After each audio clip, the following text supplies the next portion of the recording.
Hi friends, అందరూ ఎలా ఉన్నారు? ఈ వీడియో ఏంటంటే మీషోలో ఆర్డర్ పెట్టాను అనమాట డ్రెస్. సో నేను డ్రెస్ అయితే మీకు రివీల్ చేస్తాను. దాని ప్రైస్ ఎంత ఉంటుంది అనేది, మీరు అసలు డ్రెస్ బాగుందా లేదా అనేది మీరు ఒకసారి కామెంట్ చేయండి. అదేవిధంగా ఏంటంటే అన్నకి మొత్తానికి ఏదో క్యూఆర్ కోడ్ స్కాన్ అవ్వట్లేదు అనుకుంటా, బట్ చెక్ చేస్తున్నాడు.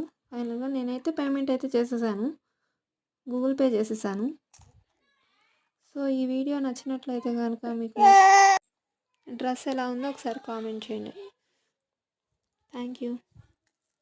అదేవిధంగా ప్లీజ్ లైక్ చేయండి, షేర్ చేయండి, సబ్స్క్రైబ్ చేయండి. చాలా సబ్స్క్రైబ్ చేయట్లేదు ఫ్రెండ్స్ ఎవరు, ఒకసారి సబ్స్క్రైబ్ చేయండి. అదేవిధంగా మా వదిని అనమాట, మా వదిని ఓపెన్ చేస్తుంది డ్రెస్ ఎలా ఉంది అని, మీరు కూడా చూసేసేయండి. ఫైనల్ అవుట్పుట్ అయితే ఇలా ఉంది.